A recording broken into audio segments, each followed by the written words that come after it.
European union જોડે કામ કરીએ છીએ ને યુરોપિયન યુનિયન જે આપણી જોડે કામ કરે છે એમાં લગભગ 99% ટ્રેડને આનાથી રાહત મળશે.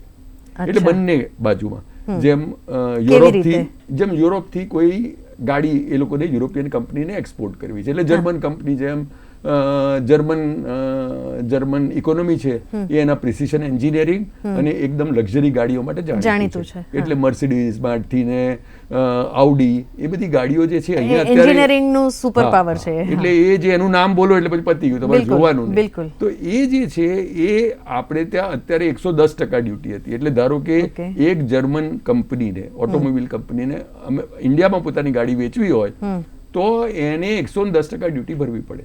એટલે આપણે ત્યાં એમ માનો કે મર્સિડીઝની 1 કરોડ ડ્યુટી છે તો પ્લીઝ એમ માની લેજો કે બધી 40-45 લાખ જ પેલાને મળતા હશે. 50 લાખ રૂપિયા આપણે સરકારમાં ડ્યુટી તરીકે વસૂલ કરતા હતા. હવે આપણે આનાથી એ ડ્યુટીને ઘટાડી અને કોશિશ કરીએ છીએ કે 10%, 20%, એક ધીરે ધીરે ધીરે કરીને 40%, એમ ઓબ્જેક્ટિવ એવો છે કે 10% લઈ આવીએ. તો 10% મીન્સ કે આપણી જે મર્સિડીઝ ગાડી છે એ જો 1 કરોડમાં હોય અને એ 1 લાખ વેચાતી હોય તો હવે કદાચ 45 લાખમાં હોય તો કેટલી વેચાય? તો આપણા ઇકોનોમિક્સના પ્રિન્સિપલ એમ કહે છે કે જેમ ભાવ ઘટે એમ ડિમાન્ડ વધે.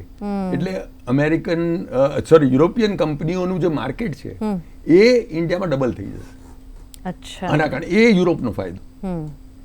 દેશને નુકસાન નહીં થાય અને આપણા દેશને નુકસાન તરીકે આપણે એમ જોવાનું છે કે કસ્ટમર તરીકે તમને મને શું.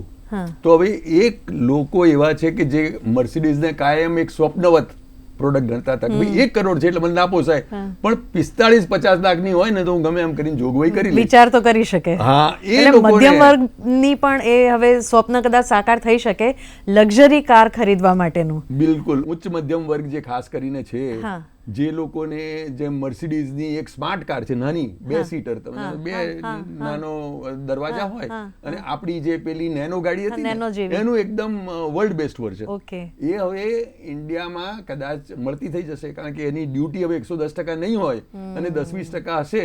તો નેક્સ્ટ ટાઈમ આપણે મળીએ ત્યારે તમે સ્માર્ટ ગાડીમાં આવો તો નવાઈ ના લાગે. અને કદાચ એ શક્યતાઓનું નિર્માણ થયું.